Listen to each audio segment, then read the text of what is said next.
स्वागत है आप सबका हमारे YouTube चैनल पर। अगर आप सबको भी डर से भरी रोमांचक कहानियाँ सुनना पसंद है तो हमारे इस चैनल को सब्सक्राइब करें। तो चलिए बढ़ते हैं आज की कहानी की ओर।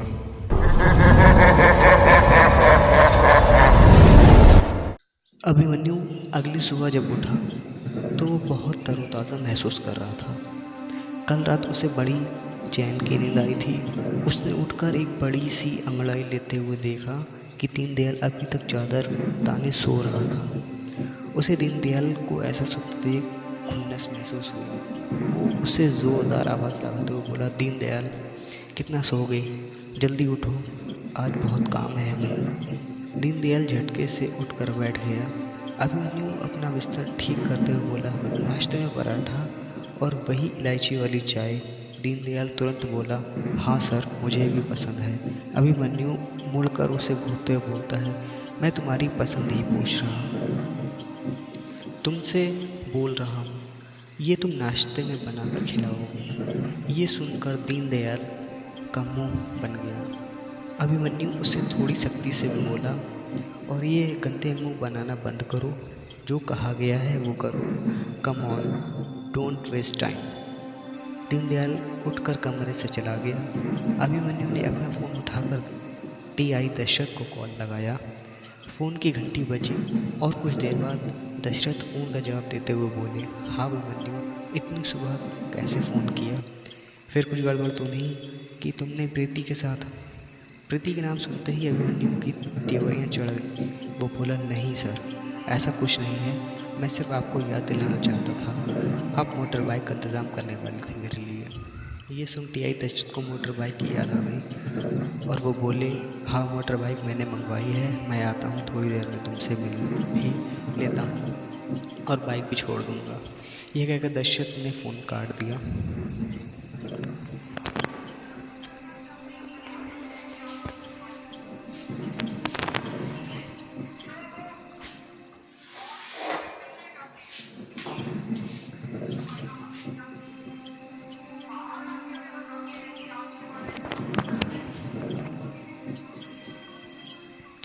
अभिमन्यु कुछ देर में नहा धोकर तैयार हो गया। दीनदयाल चाय और नाश्ता बनाकर अंदर कमरे में ले आया और अभिमन्यु को सामने रख दिया। दीनदयाल अपनी चाय का कप उठाकर चुस्की लेने ही वाला था कि अभिमन्यु उससे बोला, दीनदयाल तुम अभी के अभी बलिया जाओ और वहाँ के पुलिस थाने में इन मर्डर्स के कनेक्टेड जो कुछ भी मिले वो सब लेकर आओ। दीनदयाल तुरंत ही बोला, सर बलिया में क्यों, वो तो चकिया की पुलिस चौकी में होनी चाहिए।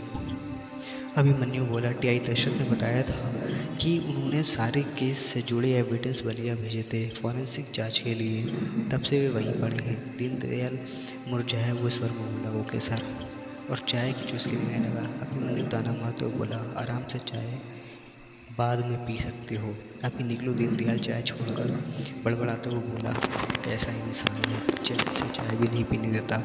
ये सुन अभिमन्यु ने उसकी ओर एक गुस्से भरी नज़रों से देखा और कमरे से बाहर निकल गया। अभिमन्यु जल्दबाजी में था, उसने प्रीति को बाहर आते नहीं देखा और लगभग गेट के पास वो प्रीति से टकरा गया। प्रीति के हाथ में किताबें थीं जो टक्कर के कारण नीचे गिर गई। वो अभिमन्यु को देखकर गुस्से में चिल्लाती हुई बोली, अंधे हो क्या, दिखाई नहीं देता? अभिमन्यु बिना कुछ बोले नीचे झुककर वो किताबें उठाने लगा।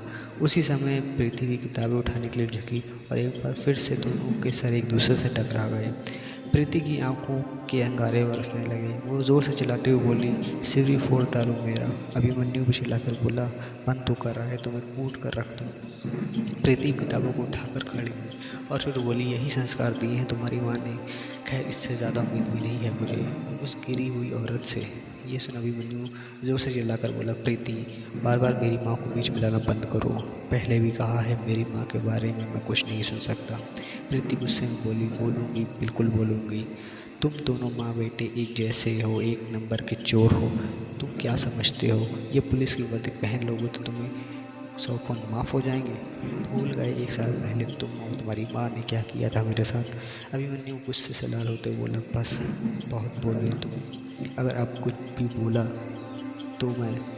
प्रीति ताने मार कर बीच में उसकी बात काट कर बोली, धमकाने के अलावा तुम कर भी कह सकते हो, तुम्हारा पूरा खानदान धमकी देता है और इसके अलावा क्या कर सकता है। अभिमन्यु प्रीति की कड़वी बातें सुनकर आगोला हो रहा था कि तभी एक मोटरसाइकिल आकर घर के बाहर रुकी। त्यागी दर्शन मोटरसाइकिल से उतरे। वो प्रीति और अभिमन्यु के गुस्से भरे चेहरे को देखकर समझ गए इन दोनों के बीच फिर से जरूर भयंकर कहानी सुनी हुई है। दशरथ प्रीति की तरफ प्रश्न भरी नज़रों से देखकर बोला, क्या हुआ मास्टरनी जी, आप इतनी नाखुश क्यों नज़र आ रही हैं? अभिमन्यु ने फिर से कुछ किया क्या? अभिमन्यु ने सुनकर दशरथ से बेरुखी से बोला, सर ज़रूरी नहीं कि मैं ही गलत हूँ। फिर प्रीति की तरफ देखते हुए बोला, जो जैसा दिखता है वैसा नहीं होता। प्रीति समझ गई अभिमन्यु उसकी तरफ इशारा कर रहा है। प्रीति बहुत ही नरम स्वर में दशरथ से बोली, सर मुझे लगता है आप अपने ऑफिसर को थोड़ी तमीज़ सिखाएं तो सब बेहतर हो जाएगा। अच्छा मैं चलती हूँ, स्कूल के लिए लेट हो रहा है। ये बोल प्रीति बड़े प्यार से टीआई दशरथ को नमस्ते करते वहाँ से निकल गई। अभिमन्यु प्रीति की हरकत देखकर मन ही मन सोचने लगा, ये चुड़ैल ने कैसा जादू किया है इन लोगों पर, इसकी असलियत सबके सामने लानी ही पड़ेगी। दशरथ अभिमन्यु से बोले, तुम्हारी प्रॉब्लम क्या है अभिमन्यु, हर वक्त उस बेचारी के पीछे पड़े रहते हो। अभिमन्यु विनती करते हुए बोला, सर प्लीज़ मैं कहीं भी रह लूँगा पर यहाँ पर नहीं रुक सकता। देखा ना वो आप मेरी कितनी बेइज्जती करती है। दशरथ बोले, तो अपनी हरकतों में सुधार लाओ, फिर नहीं होगी तुम्हारी बेइज्जती। अभिमन्यु उनसे बहुत विनती करते हुए बोला, सर प्लीज़ बात मानिए, मैं बलिया चला जाऊँगा, वहीं रह लूँगा। दशरथ सिर हिलाते हुए बोले, ये मुमकिन नहीं है, इस वक्त तुम्हारा पूरा ध्यान इस केस पर होना चाहिए। अभी चकिया गांव को तुम्हारी ज़रूरत है। बताओ तुम्हारी तफ्तीश कहाँ पर पहुँची है। अभिमन्यु ने दशरथ को पूरे केस की जानकारी दी और बताया कि इन तीनों मर्डर्स में लाशों की एक साड़ी में लपेटा गया था।